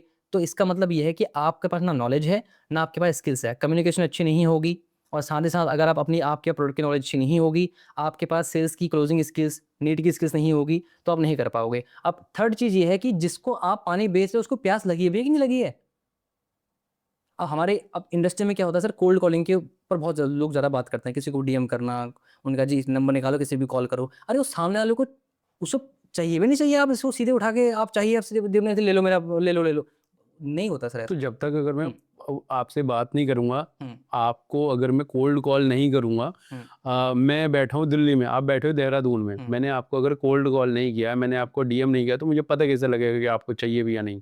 सर देखिए, जो आपने कहा कि मुझे पता कैसे लगेगा, आज सर हम इंटरनेट एरा के अंदर बैठे हुए हैं, अब सर वो ज़माना चले गया है। नहीं सर, इंटरनेट एरा के हाँ। अंदर तो बैठा हूँ, लेकिन इंटरनेट एरा एरा के अंदर मुझे ये पता चल सकता है कि कौन से एरिया में किस चीज़ की रिक्वायरमेंट ज़्यादा है। हुँ। लेकिन उस एरिया में मिस्टर राजेंद्र सिंह रावत को पानी चाहिए या नहीं चाहिए, वो तो उनसे फ़ोन पे बात करके ही पता चलेगा ना। एग्ज़ैक्टली पता लगेगा। अब मैं सर आपको बता देता हूँ, जैसे आपने कहा कि हम जब किसी को कोल्ड कॉलिंग करते हैं या फिर हम किसी को डीएम करते हैं, हम पता करते हैं कि सर आपको पानी चाहिए, नहीं चाहिए, तो उसको हम कैसे पता करें? सेकंड चीज़ सर देखिए, मैंने जो कोल्ड कॉलिंग वाला जो आप मुझे बता रहे हो ये सेक्टर, इसके ऊपर मैंने बहुत काम नहीं किया है। क्यों? क्योंकि मैं हम उसी के पास गए जिसको प्यास लगी है। अब वो कैसे हमें पता लगेगा? ये बहुत बड़ा तरीका है। तो इसलिए वीडियो सेल्स जो मैं बात करता हूँ हमसे, क्योंकि हमने डिजिटल वर्ल्ड के अंदर ज़्यादा काम किया है, तो हम किसी को प्रेफ़र नहीं करते कि भाई कोल्ड कॉलिंग करो। उसमें टाइम भी जाएगा, पैसे भी जाएँगे, आप मेहनत भी करोगे, रिजेक्शन मिलेगा, आपका मोटिवेशन डाउन हो जाएगा। तो आप आज के समय में, सर पुराने समय की मैं बात नहीं कर सकता, जब आप पैम्पलेट बाँटते थे, सबको बाँट रहे हो, किसी को चाहिए, नहीं चाहिए, सबको बाँट रहे हो, सर ले लो, ले लो, ले लो। तो सर वो तो तरीका हो गया पुराना। अब हम बात करते हैं नए वर्ल्ड के अंदर। जब आप किसी भी एड्स लगा के जब आप लीड जनरेशन करते हो, आप जब कस्टमर के नीड के बारे में समझते हो, आज सर इंटरनेट को, फेसबुक को, इंस्टाग्राम को, गूगल को सब पता होता है कि आप क्या पसंद करते हो, क्या पसंद नहीं करते हो। आज अगर सर हमको किसी को अपना ट्रेनिंग प्रोग्राम बेचना है, तो हम कभी भी किसी को कोल्ड कॉल नहीं करते हैं। अगर आप कहेंगे सर आप कोल्ड कॉलिंग के बारे में बताइए, तो शायद मैं उसके लिए सही आदमी नहीं हूँ, क्योंकि हमने कभी वो किया नहीं है। तो हम पहले ही कस्टमर को हमें पता होता है कि इस कस्टमर को प्यास लगी है, अब ये हमारी ही कंपनी का पानी क्यों खरीदे, हम इसके ऊपर बात कर सकते हैं। डिजिटल सेल्स कैसे करते हैं आप? प्रोसेस क्या होता है आपका? शुरू कहाँ से होता है हुँ, और कहाँ पे जाके कस्टमर आपके पास खुद आ जाता है, हुँ, ये बताने के लिए कि मुझे आपके प्रोडक्ट की ज़रूरत है? स्टेप बाय स्टेप बताइए। ओके। सबसे पहले सर देखिए, हम जब भी हम मेटा में एड्स लगाते हैं, हम एडवर्ड में ऐड लगाते हैं, हम यूट्यूब में ऐड लगाते हैं, तो हमें पता। प्रोडक्ट क्या होता है हाँ, आपका? प्रोडक्ट क्या होता है? फॉर एग्ज़ाम्पल हमारा कोर्स है या फिर हमारी सर्विसेज़ हैं कि हम आपकी सेल्स को बढ़ाएँगे, और वीडियोज़ के माध्यम से हम बढ़ाएँगे, या फिर हम आपके सेल्स के डबल कर सकते हैं। फॉर एग्ज़ाम्पल जैसे अगर आप सेल्स करते हैं, आपको सेल्स में तकलीफ़ आ रही है और साथ ही साथ आप समझ नहीं आ रहा कि अब अभी आपको मैं क्या करूँ? मतलब अभी मैं क्या करूँ? आगे मुझे क्या करना चाहिए? मैं सेल्स नहीं कर पा रहा हूँ। तो सबसे पहले हमें ये पता लग जाता है कि आप सेल्स में तो हम टारगेटिंग अच्छी करते हैं। अगर किसी कोई यहाँ पे ऐड चलाता होगा तो उसे पता होगा कि टारगेटिंग की जाती है। अगर आप सेल्स से हैं तो वो सेल्स में वहाँ पर डालना पड़ता है कि जब सेल्स के बारे में सर्च करते हैं, आप किताबों के बारे में सर्च करते हैं, आप किसको फॉलो करते हैं, उससे हमें पता लग जाता है कि हमें किसको ऐड दिखाना है। अब हमने आपके सामने ऐड दिखाया और हमने बताया कि हम इस तरीके से प्रोग्राम देते हैं और हम आपकी सेल्स को डबल कर सकते हैं। तो अब हमने वहाँ पर उसका इंटरेस्ट क्रिएट किया, वो हमें वहाँ पर अपनी यानी कि अपनी इन्फॉर्मेशन देगा, वो हमारा फॉर्म फिल करेगा, फिर वो लीड हमारे पास आएगी। अब लीड आने के बाद अब हम उसे यहाँ से कॉल करते हैं कि सर आपने हमारा ऐड देखा, आपने यहाँ पर अपनी इन्फॉर्मेशन फिल करी है और आपने यहाँ पे अपनी हमें प्रॉब्लम बताई है कि मैं ऑनलाइन सेल्स करना चाहता हूँ, या फिर मैं डिजिटल सेल्स करना चाहता हूँ, या फिर मैं वीडियो सेल्स करना चाहता हूँ, और मैं सीखना चाहता हूँ, क्योंकि आपने बताया कि नई स्किल है और आपको सीखनी चाहिए, और इससे आपको आपकी ब्रांडिंग में, मार्केटिंग में और ट्रस्ट क्रिएशन में काफ़ी ज़्यादा आपको बेनिफिट होने वाला है। तो आप हुँ। किसी भी इंडस्ट्री को डाक के लिए ये कर सकते हैं या कोई स्पेसिफिक इंडस्ट्री है जिसमें आपका मास्टरी है? ये किसी भी इंडस्ट्री का कोई भी लीडर या फिर कोई भी वेब जो है बिजनेस ओनर इस प्रोग्राम को कर सकता है। क्यों? क्योंकि आज के समय में वीडियो सबसे ज़्यादा पॉपुलर है, जो अभी हम भी कर रहे हैं। तो ये भी हम वीडियो सेल्स ही कर रहे हैं, बट ये हिडन साइकोलॉजी होती है इसकी, किस तरह से बेचा जाता है, कॉल टू एक्शन कैसे दिए जाते हैं, किस तरह से प्रेजेंटेशन होनी चाहिए, कब कहाँ पर आप क्या बोलेंगे, इसकी पूरी एक हमने रोड मैप बना रखा है और पूरा हमने इसका प्रोग्राम तैयार किया हुआ है। तो अब अगर इसको कोई भी करता है। अभी जैसे आपने कहा कि आपकी स्पेशलाइजेशन किसी एक फील्ड में है या नहीं। नहीं, मैं ये कह रहा हूँ, आपने बोला कि आप वीडियो सेल्स करते हैं, आप लोगों को सिखाते हैं किस तरह से वो अपनी सेल्स बढ़ा सकते हैं। मेरे कहने का मतलब है कि अगर मान लीजिए आपने एक ऐड चलाई, उस ऐड में आपने ये रन किया कि we will increase your sale, तो वो ऐड आप किस किस को दिखाना चाहेंगे? उस व्यक्ति को भी दिखाना चाहेंगे जो क्लोथिंग इंडस्ट्री में है, आप उस व्यक्ति को भी दिखाना चाहेंगे जो यूटेंसिल्स बर्तन की इंडस्ट्री में है, आप उस व्यक्ति को भी दिखाना चाहेंगे जो एस्ट्रोलॉजी की सर्विसेज बेचता है। तो आपका टारगेट क्या रहता है? आप किसको टारगेट करते हैं? क्योंकि बहुत सारी इंडस्ट्री है, आप उसको दिखाना चाहते हैं जो इलेक्ट्रिकल प्रोडक्ट की मैन्युफैक्चरिंग करता है। आपका टारगेट क्या रहता है? आप इनमें से किसी की भी सेल्स, किसी की भी हेल्प कर सकते हो सेल्स बढ़ाने में, या इसके अलावा भी कोई एक पर्टिकुलर एरिया है, इन्हीं की सेल्स बढ़ाते हो आप? ओके, अब इसमें से सबसे पहले डिपेंड करता है कि हम किसी ओनर को दिखा रहे हैं ऐड, किसी सेल्समैन को हम जो अपना ऐड दिखा रहे हैं। तो हम जो टारगेटिंग करते हैं, हम जब किसी को अपना ऐड दिखाते हैं, हम जब किसी की हेल्प करना चाहते हैं, तो सबसे पहले हमें ये पता होता है कि हमें किसको ऐड दिखाना है। जैसे आपने बताया, तो हमने इंडस्ट्री में जैसे फॉर एग्जांपल कोई कोच है, कोई ट्रेनर है, कोई बिजनेस ओनर है, या फिर कोई अपनी एक शॉप चलाता है। अब वो चाहता है कि जी मैं ऑनलाइन आऊँ, क्योंकि ऑनलाइन का ज़माना है और मैं चाहता हूँ कि मैं भी वीडियोस बनाऊँ, बट कैसे बनाऊँ, मैं कैसे बेचूँगा वहाँ पर, क्योंकि हम उसको इन्फ्लुएंसर बनना नहीं सिखाते, हम उसको वीडियोस के माध्यम से बेचना सिखाते हैं कि वो एडवर्टाइजमेंट के माध्यम से वीडियोस बना के कैसे बेच सकता है, साथ में यूट्यूब चैनल, इंस्टाग्राम में पेज बना के, या फिर वो वीडियो बना के वो कैसे बेच सकता है, और किस तरह से उसकी प्रेजेंटेशन होगी। तो इसको कोई भी कर सकता है, जो भी बिजनेस ओनर है, जो भी सेल्स के अंदर है, वो किसी भी पर्टिकुलर फील्ड से हो। आज सबको मार्केटिंग चाहिए, सबको ब्रांडिंग चाहिए, सबको लीड्स चाहिए। तो हमें बताते हैं कि कैसे आप आएंगे, कैसे आप यहाँ पर वीडियोस क्रिएट करेंगे, कैसे आप उसमें सेल्स करेंगे, और कैसे आप कस्टमर को या फिर अपने ऑडियंस को गाइड करेंगे, और कैसे वहाँ से आप उनको कन्वर्ट करके अपने बिजनेस में लेके आएंगे, और कैसे आप उनको अपना प्रोडक्ट बेचेंगे। तो उसके ऊपर हम लोगों को बताते हैं। सो थोड़ा सा और प्रैक्टिकल जाते हैं। डन। मैं जैकेट मैन्युफैक्चर करता हूँ, फॉर एग्जांपल बिल्कुल। लेदर जैकेट मैन्युफैक्चरिंग है मेरी। हम्म, इंडिया में मैं मैन्युफैक्चर करता हूँ अपनी जैकेट्स, हम्म, और मैं चाहता हूँ कि मेरी जैकेट्स जो है, हम्म, मैं यूएस, यूके, कनाडा, यहाँ पे मैं सेल करूँ। ओके। ठीक है, हम्म, तो आपके वीडियोस या आपकी स्किल्स मेरी कैसे हेल्प कर सकते हैं इसमें? ओके। आपने थोड़ा नाम सुना होगा अजमेरा फैशन का, सूरत के पता बहुत बड़े व्यापारी हैं। होंगे। हाँ जी। तो वो साड़े बनाने का काम करते हैं, है ना। तो उन्होंने अपना यूट्यूब चैनल शुरू किया, और वहाँ पे आके उन्होंने अपने बारे में बताना शुरू किया कि जी मैं मैन्युफैक्चरिंग करता हूँ, और हम इस प्राइस के मार्केट से, हम इस प्राइस के अंदर, इतने कम प्राइस के अंदर हम आपको ऑफर कर रहे हैं। आज उनके पास इंडिया से ही नहीं, बल्कि देश विदेश से भी उनके पास ऑर्डर्स आते हैं। अब आप बात करें, मैं यूएस में बेचना चाहता हूँ, तो वो कंप्लीटली डिपेंड करता है कि आप एडवर्टीजमेंट के माध्यम से बेचना चाहते हैं, या फिर आप पहले एजुकेट कर रहे हैं लोगों को। फॉर एग्जाम्पल आपने कहा मैं यूएस में बेचना चाहता हूँ, तो वो अगर आप वीडियो बनाएंगे, अगर आप डालेंगे उसमें US sir, US, UK, India, कहीं भी मैं बेचना चाहता हूँ। हाँ सर, देखो अगर आप कहीं भी बेचना चाहते हो, अगर हम ये पॉडकास्ट आज बना रहे हैं, अब इसे लोग कहाँ कहाँ से देख रहे हैं हमें भी नहीं पता। हो सकता है यूके से देख रहे हो सकता है इंडिया से देख रहे हो सकता है नेपाल से देख रहे हो सकता है पाकिस्तान से देख रहे हो सकता है इंडिया के किसी कोने में गाँव बैठे है ना, गाँव में अगर बैठा है तो वहाँ भी देख रहे हो। तो कहीं ना कहीं हम इंटरनेट के माध्यम से, टेक्नोलॉजी के माध्यम से लोगों तक पहुंच गए। अब अगर आप किसी पर्टिकुलर क्षेत्र में लोगों को दिखाना चाहते हैं या बेचना चाहते हैं, तो वहाँ पर आपको एडवर्टीजमेंट करनी पड़ेगी। वहाँ पर आपको एडवर्टीजमेंट के माध्यम से लोगों तक पहुंचना पड़ेगा, मेटा एड्स के द्वारा, गूगल एड्स के द्वारा, या फिर यूट्यूब एड्स के द्वारा। आप जब एड्स लगाएंगे, आप वहाँ पर टारगेट करेंगे कि मुझे यूएस में इस क्षेत्र में, या फिर यूएस में, पूरे यूएस के अंदर मुझे अपना एडवर्टीजमेंट दिखाना है। अब वहाँ पर आप वीडियोस बना के कैसे प्रेजेंटेशन देंगे, क्या उसमें बोलेंगे, कैसे पिच करेंगे, वो हम आपको सिखाते हैं, और एड्स के माध्यम से वहाँ पर आप बेच सकते हैं। कई बार क्या हमने देखा है, जब भी हम सेल्स के ऊपर बात करते हैं, किसी से डिस्कशन हमारा होता है, तो ज़्यादातर लोगों का ये मानना होता है कि वो पहले प्राइस पता करते हैं, या I am talking about specially middle class या लोअर मिडिल क्लास फैमिली की बात कर रहा हूँ मैं। जब भी वो किसी मॉल में जाते हैं या कहीं भी जाते हैं, तो वो कोई भी कपड़ा लेते हैं, उनको अच्छा भी लगता है, तो उससे पहले वो रेट टैग देखते हैं। बिल्कुल ठीक सही है, बात है। वो अगर किसी रेस्टोरेंट में जाते हैं, तो खाना खाने से पहले वो मेन्यू देखते हैं कि मेन्यू का प्राइस क्या है। सही बात है। तो आपके हिसाब से अगर हम सेल्स कर रहे हैं, तो हमें कोई कस्टमर अगर हमें इंसिस्ट कर रहा है प्राइस के ऊपर, तो हमें पहले उसे प्राइस बताना चाहिए या नहीं बताना चाहिए? ओके, प्राइस बताना भी चाहिए और नहीं बताना चाहिए। कैसे? एग्जाम्पल देता हूँ आपको मैं। जैसे हम हैं, तो हम एक सर्विस इंडस्ट्री से हैं, तो हम कस्टमर को पहले बोल सकते थे जी अगर आप हमारे पास आओगे तो हमारी कंसल्टिंग फीस ये है। उसके बाद फिर हम उसको फीचर्स, बेनिफिट, क्या उसको ग्रोथ मिलेगी, कैसे वो सीखेगा, वो सारी चीज़ें हम बताते हैं। क्यों? क्योंकि उसका माइंड फ्री हो गया कि ठीक है, पैसे मुझे पता लग गया, अब देखता हूँ कि ये इस प्राइस को जस्टिफाई कर पाते हैं, नहीं कर पाते हैं, क्या मुझे लेना चाहिए, नहीं लेना चाहिए। हमने उसका स्ट्रेस फ्री कर दिया पहले उसको बता के। हमने कहा जी अगर आप आते हो तो हम इतना प्राइस चार्ज करते हैं, क्या आप कंफर्टेबल आप हो? हाँ ठीक है जी, कंफर्टेबल मैं हूँ।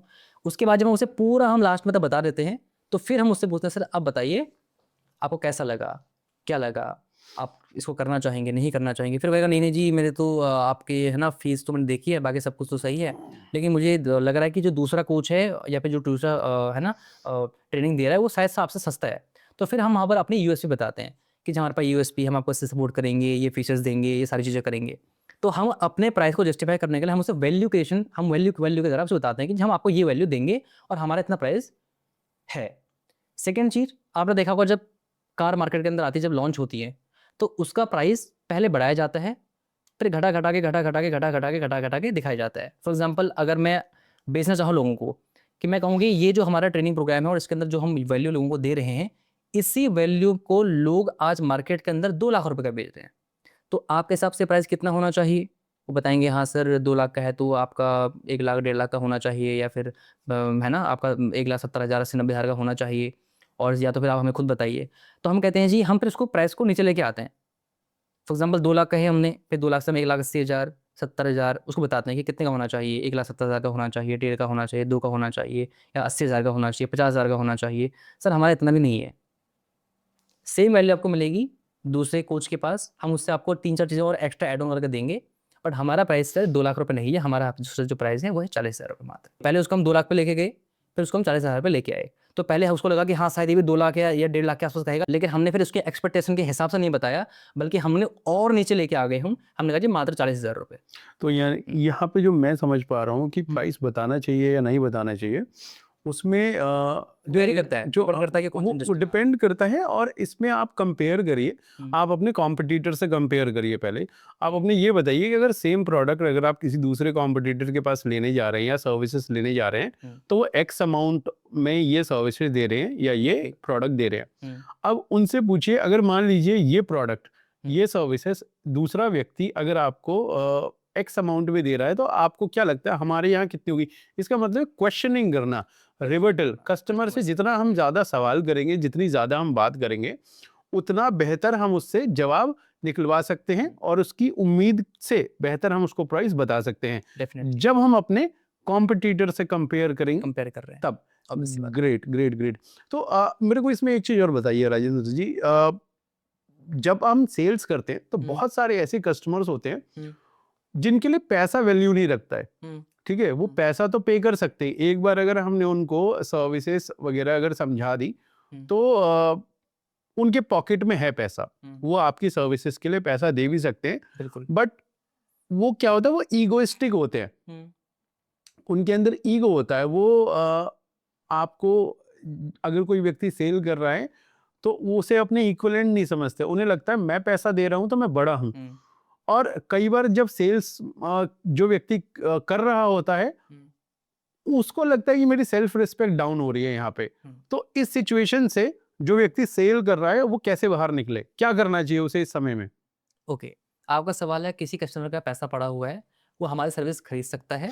एंग्री या इगोइस्टिक कस्टमर को कैसे हाँ। कन्वर्ट करे? क्या अगर ये वो आप एंग्री है, इगोइस्टिक है, हुँ, वो प्रोडक्ट ले सकता है, लेकिन वो एंग्री, वो गुस्सा भी है, वो इगोइस्टिक भी है, उसको कैसे कन्वर्ट करूं मैं? पहले तो सर बात ये आती है कि वो गुस्सा किस कारण से है। घर से लड़के आया है सर, वो घर से लड़के आया है, अब सर देखिए घर से अगर वो लड़के आया है मुझे नहीं मालूम। मैंने जैसे ही उससे बात करना चालू किया, मैंने क्या किया, मैंने एक ऐड चलाई। हुँ, उस ऐड में उसने मुझे उसकी डिटेल्स आ रखी थी मेरे पास। हुँ, मैंने उसको कॉल किया कि सर आपने ये डिटेल्स फिल करी थी हुँ, इस ऐड के ज़रिए। हुँ, अब मैं उससे बात ही कर रहा हूँ, इतने में मुझे समझ में आ गया कि यार वो बहुत ज़्यादा गुस्से में है। हुँ। रीज़न क्या है मुझे नहीं मालूम। अब मैं क्या करूँ यहाँ पे?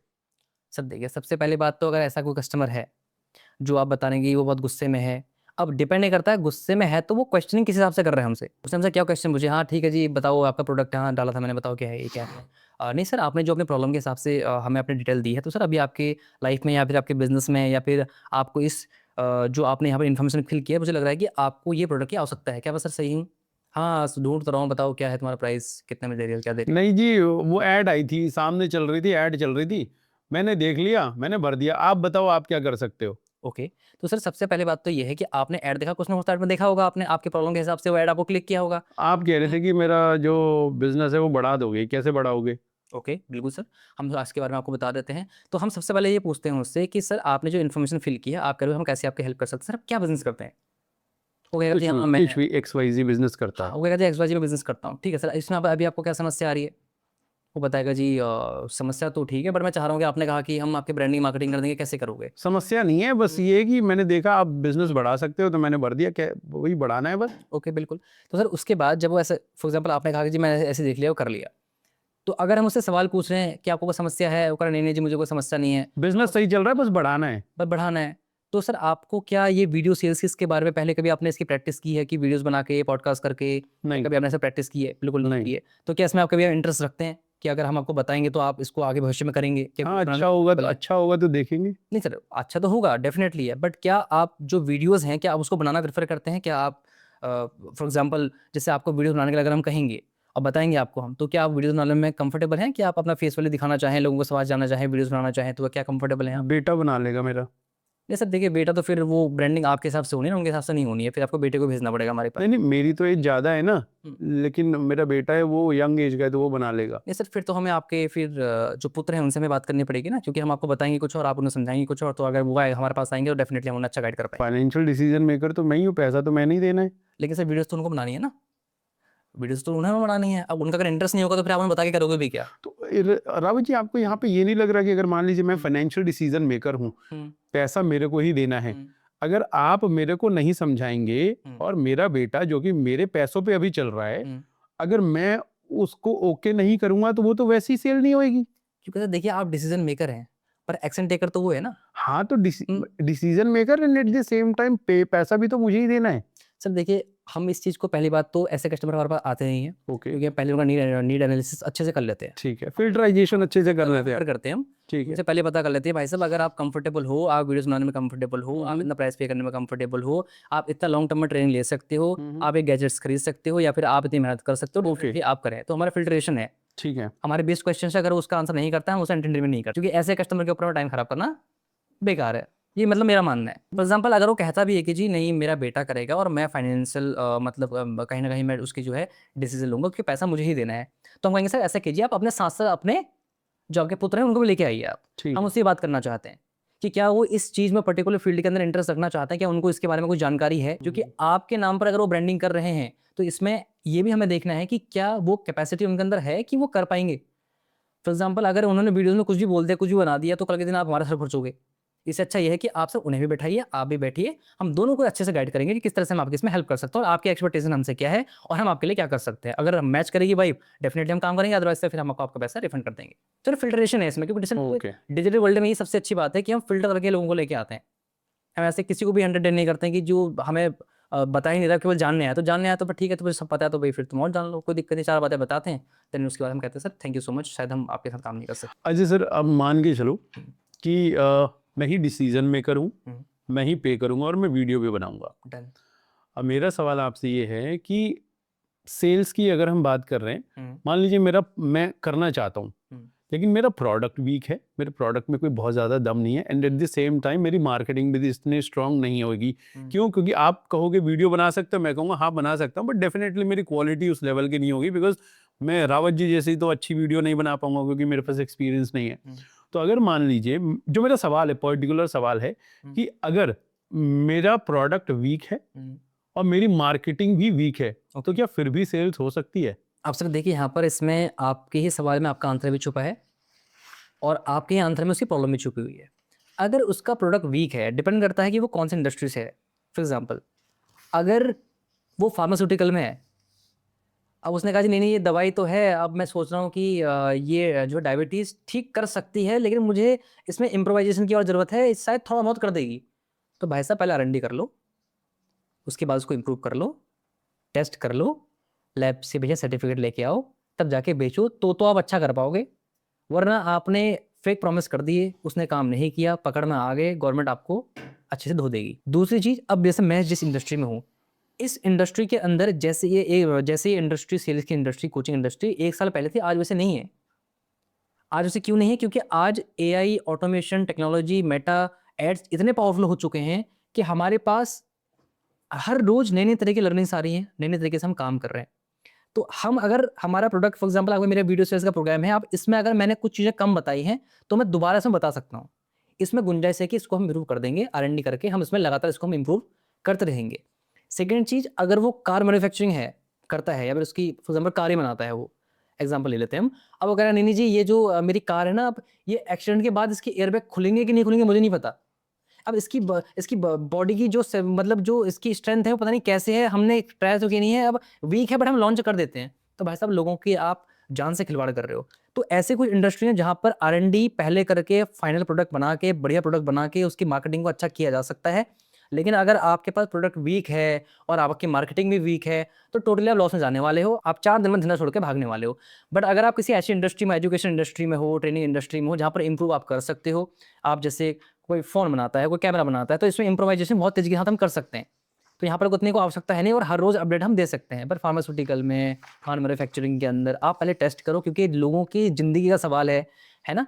तो अब बात करते हैं कि अगर क्या सेल्स की जा सकती है? पहली बात तो भैया आप मना ही कर दो, आप मत ही करो, पहले अपना प्रोडक्ट स्ट्रॉन्ग कर लो, मार्केटिंग को पहले समझ लो कि मैं कैसे मार्केटिंग करूँगा। हाँ, अगर आपका प्रोडक्ट स्ट्रॉन्ग है, मार्केटिंग कमज़ोर है, तो मार्केटिंग को बेटर बनाया जा सकता है और स्केल किया जा सकता है। सेकंड चीज़, अब वो अगर वीडियो सेल्स का हमारा प्रोग्राम ले लेता है, अब वो कह रहा है कि जी मैं तो आपकी तरह बोल नहीं सकता, प्रेजेंटेशन दे नहीं सकता, तो हम किस लिए उनको ट्रेनिंग दे रहे हैं?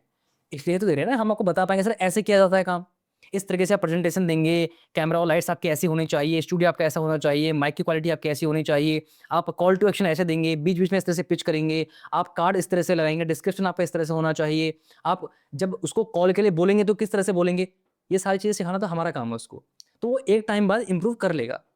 लेकिन अगर उसका प्रोडक्ट वीक है, अगर वो फार्मास्यूटिकल में है, वो कार इंडस्ट्री में है, जहाँ पर वो सारी चीज़ें हैं, तो उसको पहले R&D कर लेनी चाहिए अच्छे से। तो यानी अगर प्रोडक्ट वीक है तो वो R&D करे, अपने प्रोडक्ट को स्ट्रॉन्ग करे बिल्कुल। और मार्केटिंग तो इम्प्रूव हो ही जाएगी टाइम बाय टाइम। इतने टूल्स हैं सर आज, हाँ, ज़बरदस्त हो जाएगा सब ठीक है। कुछ। तो सर एक बात बताओ, जैसे आपने फ़िल्टराइज़ेशन किया, आपके पास डेटा आया, कस्टमर ने आपसे कॉन्टैक्ट, आप लोगों ने कस्टमर से कॉन्टैक्ट किया। हुँ, तो जब हुँ। आपका कोई, आपकी टीम का कोई रिप्रेजेंटेटिव किसी कस्टमर से कॉन्टैक्ट करता है, तो आप लोग उसे कोई स्क्रिप्ट देते हो या वो अपनी फ्रीडम के अनुसार कस्टमर से बात कर सकता है? सर देखिए, अगर आप किसी सेल्समैन को फ्रीडम दे दोगे तो कुछ भी वो बोल देगा और हुँ। कुछ भी ओवर प्रॉमिस करके वो कस्टमर को चिपका देगा। तो हमारा जो फ़िल्ट्रेशन है वो इतना तगड़ा है कि हम पहले तो कस्टमर, हमारे पास ऐसे कस्टमर आते नहीं है जिसे हमें बहुत समझाना पड़े या मैनिपुलेट करना पड़े, इसको झूठ बोलना पड़े। हमारी टर्म एंड कंडीशन साफ लिखी हुई है, साफ हम बता देते हैं कि जी हम इस तरह की सर्विस देते हैं, इतनी हमारी कॉस्ट है और ये आपको करना पड़ेगा। क्या आप कंफर्टेबल हैं? वो येस करके अपना फॉर्म भर देता है। अब कस्टमर हमारे पास जब आता है, वो सीधे ये पूछता है कि जी ठीक है, मैं आपके पास आ रहा हूँ, मैं कैसे करूँगा इसको? आप क्या सिखाने वाले हो? तो हम उसे कहते हैं सर कैसे करोगे और क्या सिखाओगे ये हम आपको प्रोग्राम के अंदर सिखाएँगे। इसमें हम आपकी कैसे हेल्प कर सकते हैं। फॉर एग्ज़ाम्पल आप चाह रहे हो कि मेरी ब्रांडिंग मार्केटिंग सर अच्छी कर दो ताकि कस्टमर मेरे ऊपर जल्दी ट्रस्ट कर ले। मैं सोशल मीडिया में लोगों को दिखूँ, मेरी प्रेज़ेंटेशन अच्छी रहे, मेरे पास ऑर्गेनिकली लीड्स आएँ, तो कैसे आप इसको करोगे, कैसे हेल्प करोगे? तब हम उसे बताते हैं कि सर हम आपका एक पूरा का पूरा रोड मैप बनाएँगे 90 दिन का और इसके अंदर स्टेप 1, स्टेप 3, स्टेप 4 ये कर के हम आपका बिज़नेस या फिर आपके सब्सक्राइबर या आपकी लीड्स को हम इस तरीके से आगे इम्प्रोवाइज़ करेंगे। आपका थंबनेल कैसा होना चाहिए, आपका एडिटिंग कैसी होनी चाहिए, कॉल टू एक्शन कैसा होना चाहिए, हम आपको प्रोग्राम के अंदर सिखाएँगे और डेफिनिटली फिर हम जब उसे सब कुछ बता देते हैं, तो कुछ कस्टमर लेते हैं, कुछ कस्टमर कहते हैं ठीक है जी, हम सोच के बताएँगे, वो तो सेल्स का रेशियो हमेशा चलता रहता है। तो जब कोई कस्टमर आप लोगों से कहता है कि मैं सोच के बताऊँगा, तो हुँ। आप लोगों का आप उसको कैसे हैंडल करते हो? ठीक है सर, 2 इसमें तरीके हैं या फिर 2 उसके फ़ॉर्मूले होते हैं, या फिर 2 उसकी कहीं न कहीं प्रॉब्लम होती है। पहला, वो पहले सोच चुका है कि यार ये शायद मैं नहीं कर पाऊँगा, तो ऐसा करता हूँ मैं बोल देता हूँ कि मैं बाद में करूँगा, इसका मतलब उसको ना ही समझो। सेकंड चीज़, ये अब उसका पैसे नहीं होते और पहले तो हम पहले ही उसकी जो प्रोफाइलिंग कर लेते हैं कि जी तेरे पास पैसे हैं या नहीं है। अगर वो कंफर्टेबल येस करता है इसका मतलब उसके पास पैसे हैं, वो जो है इन्वेस्टमेंट कर सकता है। लेकिन फिर भी किस केस में कहता है, फिर भी लेकिन किसी केस में वो कहता है कि जी मैं सोच के बताऊँगा, तो हम उससे पूछते हैं सर आप क्या, आपको जानकारी नहीं मिली कि आप किस बारे में सोचना चाहते हैं आप? वो कहेगा जी मैं एक बार घर से पूछूँगा। नहीं सर, घर से पूछेंगे बट आप किससे पूछेंगे, क्या पूछेंगे? क्या कोई आपका टीम मेंबर है या फिर घर में कोई जानता है वीडियो सेल्स के बारे में? ताकि हम भी उससे बात करके समझ पाएँ कि एग्ज़ैक्टली आप क्या सवाल पूछने वाले हैं? क्या आपको समस्या आ रही है? कि हमारी तरफ से, कि हमारे साइड से आपको कोई ऐसी इन्फॉर्मेशन नहीं मिली है जिसको ढूँढने के लिए आप किसी और से बात करेंगे या फिर और कुछ आप जो है रिसर्च करेंगे?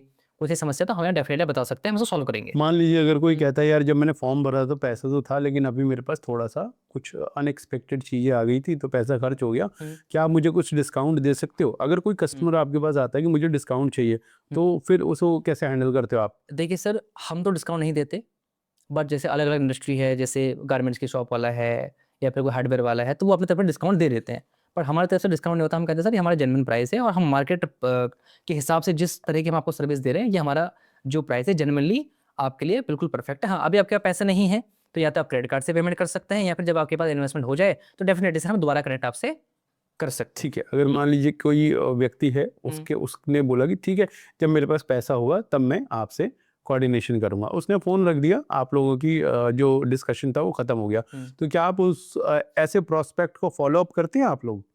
देखिए सर, वीडियो सेल्स में जो हम सिखाते हैं, पहली बात तो हमारे पास उसका डेटा आ गया, तो हम उसे रीमार्केटिंग करके या फिर री एड्स के द्वारा हम उसे दोबारा दिखाई देते हैं। जैसे उसने कहा कि जी जैसे आपका सवाल क्या था सर? जैसे मान लीजिए इसका उसे follow फॉलो अप नहीं करते हैं आप उसको? ठीक। पहली बात तो सर हम वीडियो सेल्स ऑलरेडी यूज़ करते हैं, हमें टेक्निक पता है, साइकोलॉजी पता है कि कैसे उसको दोबारा हमें फॉलो अप लेना है। अब हम उसको जब रीटारगेटिंग करते हैं तो हम उसे रिव्यू दिखाते हैं कस्टमर के, क्योंकि उसने बता दिया हाँ मैं सोच के बताऊँगा या फिर मैं देखूँगा या बाद में बताऊँगा कभी।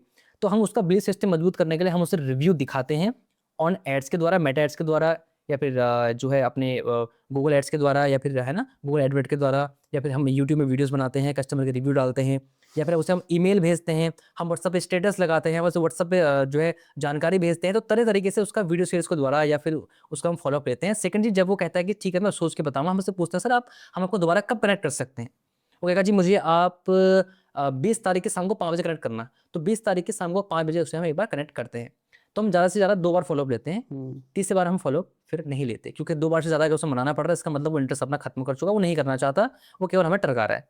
तो हम ये कहते हैं ठीक है सर कोई बात नहीं, कभी अगर आपको भविष्य में अगर हमारी सर्विस की आवश्यकता पड़ेगी डेफिनेट हमें बताइएगा, लेकिन हम उसका डेटा नहीं छोड़ते हैं, हम उसे रिटारगेटिंग करते रहते हैं ताकि हम उसको बाद में कन्वर्ट कर सकें, क्योंकि कुछ सेल ऐसी होती हैं जो समय लेती हैं, बिलीफ सिस्टम मजबूत करती हैं अपना, ठीक है जी हाँ, ठीक है ट्रस्टेड आदमी है, कर लेते हैं इसके साथ, तो फिर उसे हम बाद में वो करते हैं, कनेक्ट करते तो हैं। आपका क्या फ्रीक्वेंसी रहता है फॉलोअप का? मान लीजिए इस व्यक्ति ने बोला 20 तारीख को शाम को 5 बजे मुझे कॉल करो, आपने 2 बार कॉल किया, 2 बार में उसने फ़ोन नहीं उठाया, अब नेक्स्ट टारगेट आपका उसका कब होगा?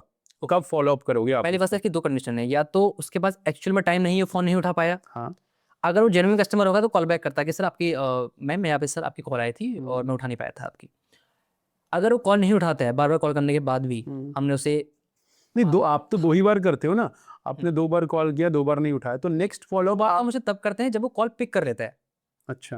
कॉल पिक कर रहा है, हम बता रहे हैं हाँ मैं सोच के, बार-बार उसने 2 बार बोल दिया, मैं सोच के बताऊँगा, इसका मतलब अभी वो उसका डिसीज़न लेने का मन नहीं है। ओके। अगर उसने कॉल नहीं उठाई, तो हम उसे पहली बार तो कॉल करते हैं, हमने 5 बजे कॉल कर ली, नेक्स्ट डे फिर हम उसे कॉल करते हैं। अगर उसका कोई जवाब नहीं आ रहा है, हम उससे व्हाट्सएप में पूछते हैं कि सर आपसे बात करने का सही समय क्या है? आपने हमें टाइम दिया था। अगर वहाँ भी हमें रिवर्ट नहीं कर रहा है, तो फिर उसे हम दोबारा कॉल नहीं करते, फिर वो जाता है रीटारगेटिंग में, बाद में फॉलो किया जाता है उसका। पुश नहीं करते आप लोग उसे सर उस समय? क्योंकि सर ज़बरदस्ती कैसे भी हम उसको भेज देंगे? आप अगर मेरा प्रोडक्ट लेना नहीं चाहते, मैं आपको कितना ही मना लूँ, आप मानोगे नहीं सर। अच्छा, ये बताइए कि फॉर एग्जांपल अगर कोई प्रोस्पेक्ट आप लोग आपकी टीम से क्लोज नहीं हो पाया, तो इसके पीछे क्या रीज़न है? जनरली अगर कोई व्यक्ति कह रहा है कि मेरे पास पैसा नहीं है, तो क्या सच में उसके पास पैसा नहीं है, या ये हो सकता है कि आपकी टीम के ही किसी मेंबर की स्किल में कोई कमी हो? दोनों हो सकता है सर। और कई बार हमने ऑब्जर्व किया कि टीम की वजह से सेल नहीं हो पाई, और कई बार ऐसा होता है कि कस्टमर के पास एक्चुअल में पैसे नहीं है, और कई बार कस्टमर के पास पैसे होते हैं, और सब लोग ऐसा तो है नहीं कि आज के समय में किसी का पैसा नहीं होता, या तो वो करना नहीं चाहता, या उसको भी पूरा भरोसा नहीं है, या फिर हमने जो उसको फ्रेमवर्क बताया वो सुन रहा है सर मैं इतना तो मैं नहीं कर पाऊंगा, या फिर वो एक्शन से डर रहा है। तो कई बार ऐसा होता है कि हमारी टीम नहीं बेच पाती पैसा होने के बाद भी, उससे अगर उसने कुछ काउंटर क्वेश्चन पूछ लिए, जैसे अभी हम उससे काउंटर क्वेश्चन पूछ रहे हैं, अगर उसने कुछ पूछ लिए कस्टमर ने, और हमारे पास मैंने कहा था जानकारी नहीं है, तो डेफिनेटली वो कस्टमर सोचता है फिर इनके पास अगर जानकारी नहीं है तो फिर इनका काम करके फ़ायदा क्या है। तो फिर हम तो टीम को बताते हैं कि आपको ये गलती नहीं करनी, इसकी जगह पे आपको ये बोलना चाहिए था। अगर मैं भी बात करता हूँ, मुझे लगता है कि शायद मैं उसे ये नहीं बता पाया, तो फिर हम अपनी कॉल्स को दोबारा से हम मेज़र करते हैं कि कहाँ पर गलती हो गई हमसे, तो फिर हम उसे इम्प्रूव करते हैं। और कई बार कस्टमर कहता है सर मेरे पास अभी पैसे नहीं हैं, मैं आपको बताऊँगा, सोच के बताऊँगा। जनरली क्योंकि हम ऑलरेडी जब हम अपनी ऑडियंस को टारगेट करते हैं, एड्स दिखाते हैं, तो हम एक बजट के हिसाब से लोगों को दिखाते हैं, और जब वो येस करता है तभी हम उसे कॉल भी करते हैं। अगर उसका पैसे नहीं होते, या तो इसको जनरली बेचारे के पास पैसे नहीं है, या उसका पैसे हैं वो देना नहीं चाहता, वो टाइम लेगा सोचने में, जानने में, समझने में। अगर हमें लग गया कि ये बहाने बना रहा है तो हम समझ जाते हैं, क्योंकि फ्रीक्वेंसी पता लगी जाती है कि ये बहाने बना रहा है। हाँ, ठीक है, देखूँगा, बताऊँगा। या तो जनरली बोलता है सर पैसे भी नहीं है, जैसे मेरे पास अगले महीने का बजट आ जाएगा डेफिनिटली मैं आपसे दोबारा कनेक्ट करूँगा। तो कई बार गलती हमसे हो जाती है, कई बार गलती टीम से हो जाती है, तो सर ये तो सेल्स में सिलसिला चलते रहता है। अच्छा, सेल्स की मुझे अब आप एक ऐसी सच्चाई बताइए हुँ। जो बहुत ब्रूटल है लेकिन किसी ट्रेनिंग या बुक में नहीं मिलती, वो आपने अपने एक्सपीरियंस से सीखी। एक फ़ेज़ ऐसा आता है ना सेल्स में, जब आप ना मतलब बिल्कुल निराश हो जाते हो क्योंकि आप नए हो और आपको टेक्निक पता नहीं है, तो आप बेच नहीं पाते, आपके पास रेवेन्यू नहीं आ रहा है और आपको लगता है कि शायद मेरे अंदर ही कुछ फॉल्ट है कि लोग मुझसे खरीद ही नहीं रहे क्योंकि अभी आप नए हो। और शुरुआत में मेरे साथ बहुत हुआ है, कस्टमर खूब बात करते थे, खूब समझाता था, सारे प्रेजेंटेशन, सारे नॉलेज, जानकारी, उसके बाद लोग नहीं खरीदते थे क्योंकि भरोसा नहीं होता कई बार स्टार्टिंग में। तो एक ऐसी सच्चाई, अगर आप सेल्स में आते हो तो आपको एक टाइम ऐसा झेलना पड़ता है जिस समय आप बिल्कुल अंदर से टूट जाते हो, सेल्फ डाउट हो जाता है। सेल्फ डाउट हो जाता है, आपके दिमाग में नेगेटिव थॉट आने लग जाते हैं, पता नहीं क्या होगा, अब आ तो मैं गया हूँ, इतना पैसा भी लगा दिया, टाइम भी लगा दिया, ड्रेस कोड भी खरीद लिया, काम भी शुरू कर दिया, बॉस भी मुझे डांट रहा है, मैं सेल कर नहीं पा रहा हूँ। तो अगर आप फ्रेशर हो तो इस चीज़ को मान के चलो, रिजेक्शन भी आएंगे, सेल्फ डाउट भी आएगा और साथ ही साथ आप अंदर से टूटने वाले हो। क्यों? क्योंकि अब आपके पास फिलहाल ऐसा आपको लग नहीं रहा कि मैं कुछ कर पाऊंगा। बट इस चीज़ को आप ध्यान में रखो, अगर आप प्रॉपर लर्निंग करते हो, अपने कस्टमर से लगातार मिलते जुलते रहते हो, रोज बातचीत करते हो, आप अपनी गलती को इंप्रूव करते हो, तो डेफिनेटली आप बहुत जल्द बहुत अच्छा काम करने वाले हो। लेकिन अगर आप इंप्रूव नहीं करोगे सेल्स में, तो मानो जी फिर तो बड़ी कहानी खराब हो जाती है। अगर मैंने बहुत सारे लोग देखे, आए और चले गए, इंप्रूव नहीं कर पाए, रिजेक्शन नहीं झेल पाए, सेल्फ डाउट से बाहर नहीं निकल पाए, अपने ऊपर काम नहीं कर पाए। क्योंकि सर आप भी जानते हो सेल्स में अपने ऊपर काम करना बहुत ज़्यादा ज़रूरी है, क्योंकि हम ही सबसे पहले शोरूम होते हैं कस्टमर के सामने। ठीक है। पहले हमें खरीदेगा और फिर उसके बाद जाके आपका प्रोडक्ट खरीदेगा। आपके बातों में दम नहीं है, आपके पास इन्फॉर्मेशन नहीं है, आपकी पर्सनैलिटी अच्छी नहीं है, आप बता नहीं पा रहे हो, तो फिर वो गेम ओवर हो जाता है। डन। अच्छा, अगला सवाल, हम्म, एक ऐसी हैबिट बताइए हम्म, जो एवरेज सेल्समैन को और एक जो टॉप परफॉर्मर होता है सेल्स में उसको हम्म। अलग करती है, जो टॉप परफॉर्मर के अंदर तो मिल जाती है लेकिन किसी एवरेज या लो एवरेज सेल्समैन के अंदर नहीं मिलती, लेकिन सभी टॉप परफॉर्मर्स के अंदर वो मिल जाती है।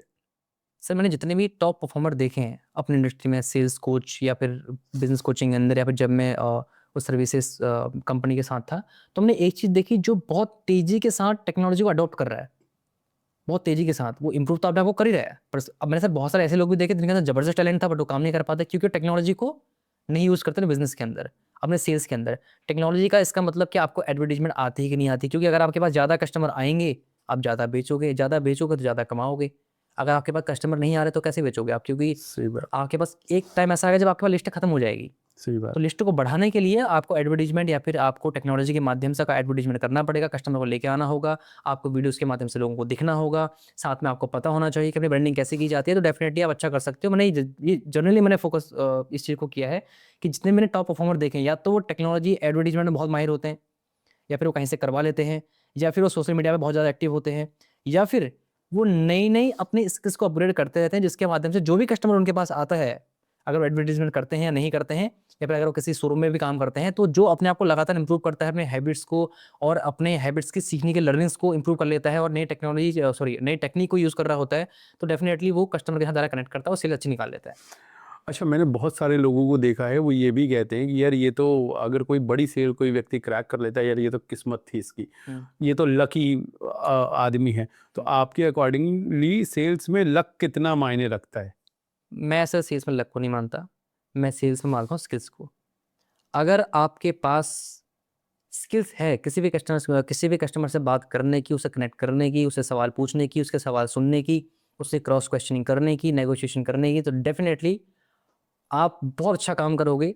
और लक का सर इसमें गेम नहीं है, सारा का सारा खेल आपकी मेहनत का है। मैंने सर आज तक कोई भी ऐसा इंसान नहीं देखा, मेरे साथ सर कभी लकीली कोई चीज़ नहीं हो गई, हाँ लकीली मेरे पास सेल आ गई, कस्टमर ने फ़ोन किया, हाँ हाँ अरे राजेंद्र जी यार बेच रहे थे, मेरे को दे दो यार, ये मैं देखा, ऐसा सर कभी नहीं हुआ। कस्टमर सब क्रॉस क्वेश्चनिंग करते हैं, पूछेंगे, जानकारी लेंगे, आपके रेट्स तोड़ने का प्रयास करेंगे, आपको हाँ अभी कॉम्पिटिटर से कंपेयर भी करेंगे, नहीं तुम तो अभी नए हो तो तुम ये ऐसा कैसे, तो हम लोग बताते हैं, फिर वैल्यू क्रिएशन करते हैं कि जी नहीं देखो हमारे पास ये 10 चीज़ें भी हैं जो हम आपको दे रहे हैं, जो आपको वो नहीं दे पाएंगे। तो जब भी कोई बड़ी डील या फिर कोई भी डील क्रैक होती है, तो मुझे लगता है कि सामने वाला कस्टमर कुछ ना कुछ तो देखता है आपके अंदर कि नहीं ये इससे लेना चाहिए मुझे, या तो वो आपको खरीदता है, या आपकी वैल्यूज़ को खरीदता है, या आपके प्रोडक्ट को खरीदता है, या आपकी कंपनी को खरीदता है। और सबसे बड़ा ट्रस्ट किसी सेल्समैन के ऊपर होके ही गुजरता है, तब जाके वो कंपनी का प्रोडक्ट बिकता है। तो ये सारी चीज़ें। Thank you so much Rajendra ji, आपने अपने पॉइंट्स और अपने व्यूज शेयर किए। आई बिलीव हमारी ऑडियंस को बहुत कुछ सीखने को मिला होगा, और डेफिनेटली आप अपने करियर में आगे बढ़िए, ये हमारी शुभकामनाएं हैं। और आप आए उसके लिए बहुत बहुत धन्यवाद। Thank you so much. Thank you so much मानो जी बुलाने के लिए। Thank you.